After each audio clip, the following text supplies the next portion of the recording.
माँ बेटे की एक मजेदार। माँ बेटा और बहू तीनों डाइनिंग टेबल पर बैठकर खाना खा रहे थे। खाना खाते खाते बेटा अपनी पत्नी से बोला, नीता तुमने आज भी दाल रोटी ही बना दी। कम से कम खाना बनाने में तो आलस मत किया करो। अभी तो रहती हो, कुछ अच्छा भी तो बना सकती थी। नीता बोली, बनाने वाली तो मैं आज सूजी का हलवा थी, लेकिन सूजी आई नहीं, मैंने कल ऑर्डर करी थी। कोई बात नहीं, कल बना दूंगी। किचन में कुकर की सीटी सुनाई देती है और खाना खाते खाते नीता किचन में चली जाती है। किचन से वापस आकर डाइनिंग टेबल पर बैठते हुए नीता कहती है कि आलू पकाने के लिए रखे थे, शाम को आलू की टिकिया बनाएंगे। उसकी सासू माँ भी यह सुनकर खुश होती है। नितिन बीच में बोल पड़ता है, ये अच्छा है, दोनों बहुत मजे करते हो, अपने पसंद की चीजें जो बनाकर खाते हो। तभी डोरबेल बजती है। सुनीता फिर से खाने की टेबल से उठकर दरवाजा खोलने चली जाती है। दरवाजे पर डिलीवरी बॉय सूजी लेकर आया होता। पार्सल लेकर अनीता फिर से डाइनिंग टेबल पर खाना खाने बैठती है। तब माँ बेटे से कहती है कि तू दरवाजा खोल देता, बेचारी को खाना खाते समय भी सुकून नहीं है। बेटा कहता है, सॉरी माँ, मैं नहीं उठ सकता, मुझे ऑफिस जाने के लिए देर हो रही है। नितिन खाना खाकर ऑफिस की तैयारी करने के नहीं अपने रूम में चला जाता। कुछ ही सेकंडों बाद वो सुनीता को आवाज लगाता है, नीता मेरी घड़ी कहाँ है? मिल नहीं रही है। नीता खाना खाते खाते ही उसे बताती है, अलमारी के ड्रॉअर में देखो। नितिन कहता है, नहीं मिल रही है। नीता फिर एक बार खाने के टेबल से उठकर उसके तरफ जाने ही वाली होती है कि सासू माँ उसे रोक लेती है और पहले खाना खाने के लिए कहती है। सासू माँ कहती है, बच्चा नहीं है, ढूंढ लेगा वह। थोड़ी देर बाद रूम से नितिन की आवाज आती है, मिल गई। डाइनिंग टेबल पर दोनों सास बहू एक दूसरे की तरफ देखकर मुस्कुराते हैं। अगले दिन सुबह सुबह नितिन अपने बेडरूम में कोई फाइल ढूंढ रहा होता है और उस फाइल को ढूंढने के चक्कर में उसने पूरा कमरा तहस नहस कर दिया होता है। नितिन बड़बड़ा रहा होता है, इस घर में कभी कोई चीज अपने ठिकाने पर मिलते ही नहीं है। इन औरतों को भी कोई काम नहीं है, इसलिए हर चीज इधर की उधर करते रहते हैं।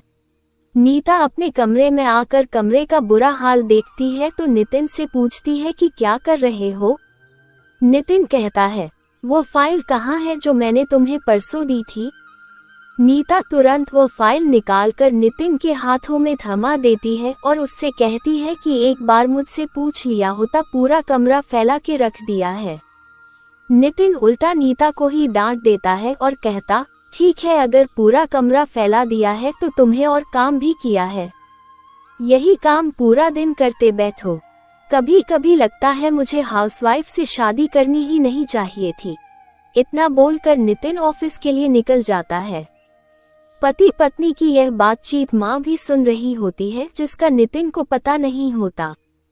अब माँ और नीता नितिन को सबक सिखाने के लिए प्लान बनाते हैं। अगले दिन सुबह सुबह जब नितिन नींद से जागता है तो नीता को चाय के लिए चिल्ला कर कह रहा होता है। पास ही में सोफे पर बैठी माँ उससे कहती है, नीता नहीं है, वो अपने माँ के घर गई है, कोई जरूरी काम था।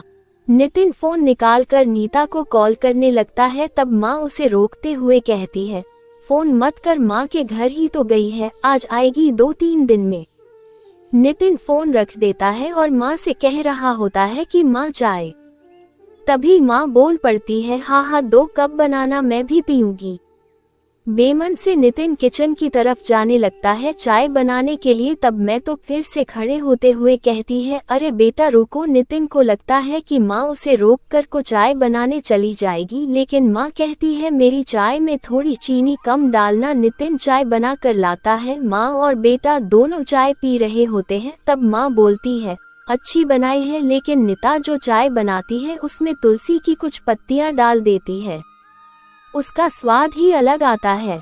बेटा कोई नहीं, अगली बार जब तू चाय बनाएगा तो ध्यान रखना।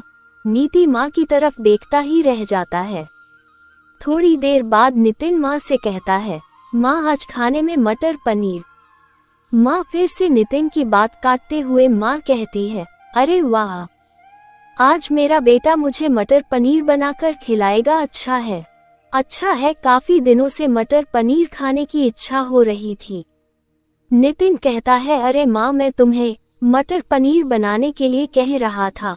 माँ कहती है, नहीं बेटा, मेरे घुटनों में बहुत दर्द रहता है, मैं इतने घंटों तक किचन में नहीं खड़ी रह सकती। नितिन अपना फोन निकालकर रेस्टोरेंट से ऑर्डर करने लगता है। तब माँ उसे रोकते हुए कहती है, इस उम्र में मेरा पाचन अच्छा नहीं रहता बेटा, मुझे गैस हो जाती है और तुम मुझे बाहर का खाना खिलाना चाहते हो। तू तो अपनी माँ से प्यार ही नहीं करता। नितिन ना चाहते हुए भी घर का खाना बनाने के लिए किचन में चला जाता है। 1 घंटे बाद खाना बनके तैयार हो जाता है। नितिन 2 थाली में खाना परोसकर माँ के पास आता है। माँ देखती है कि नितिन ने दाल रोटी बनाई है। माँ नितिन से कहती है, अरे बेटा, तू तो मटर पनीर बनाने वाला था ना। नितिन कहता है, माँ यह आसान था बनाने के लिए। माँ कहती है, निता होती तो मुझे आज मटर पनीर बनाकर ही खिलाती। चलो कोई बात नहीं, मैं कहाँ हर दिन मटर पनीर खाती हूँ, आज भी दाल रोटी ही खा लूंगी। आ बैठ, साथ में मिलकर खाते हैं। दोनों बैठकर खाना खाने लगते हैं। नितिन ने पहला निवाला मुंह में रखा ही होता है कि माँ उसे कहती है, अरे बेटा, दाल में नमक थोड़ा कम है, जाकर जरा नमक लेकर आ। नितिन खाते खाते उठता है और किचन से जाकर नमक लेकर माँ को देता है, फिर अपना खाना खाने बैठता है। बीच में ही माँ खांसने लगती है और नितिन से कहती है, अरे बेटा, खाना गले में अटक गया है, थोड़ा पानी लेकर आ। नितिन फिर से खाना खाते खाते उठाता है और पानी लाकर माँ को देता है। इन सब से नितिन के मुंह पर परेशानी साफ देखी जा सकती है। नितिन को अब महसूस भी हो रहा होता है कि जैसा बर्ताव वो नीता के साथ करता है उसे कितना बुरा लगता होगा। हालांकि नीता के मुंह पर कभी उसने शिकन नहीं देखी थी। माँ यही नहीं रुकती, खाना खाके हो जाने पर माँ नितिन को थालियां धोने के लिए कहती है। फिर माँ अपने बेड पर आराम करने लगती है। तब नितिन को चादर ओढ़ आने के लिए कहती है। उसके बाद जब नितिन रूम से जा रहा हूँ था तब उसे रोककर एसी कम करने के लिए कहती है। इन सब कामों से आप परेशान हो जाता है लेकिन कुछ बोल नहीं पाता। अगले दिन सवेरे सवेरे नितिन खाना बनाने के लिए सब्जियां काट रहा होता है, लेकिन उसका ध्यान सब्जियों पर नहीं होता। वो नीता के बारे में सोच रहा होता है और पछतावा कर रहा होता है कि वो कितना गलत था कि हाउसवाइफ का काम आसान होता है। तभी बेख्याली में उसकी उंगली कट जाती है, उससे खून बहने लगता है और वो बेसिन में अपनी उंगली धोने के लिए चला जाता है। तभी नीता उसके पास आकर उसके हाथों में पट्टी बांधने लगती है। यानी कि नीता कभी माँ के घर गई ही नहीं थी, यह तो सास बहू के प्लान का हिस्सा था जिससे वह नितिन से छुपकर उसी घर में रह रही थी। नितिन नीता को देखकर काफी खुश हो जाता है। नीता से कहता है, घर का काम हम दोनों मिलकर क्या करेंगे। नीता पूछती है, ऐसा क्यों? नितिन कहता है कि मैं घर का काम सीख जाऊंगा और घर अगर हम दोनों का है तो घर का काम भी हम दोनों का ही होना चाहिए। स्टोरी विद बिंदु। सब्सक्राइब।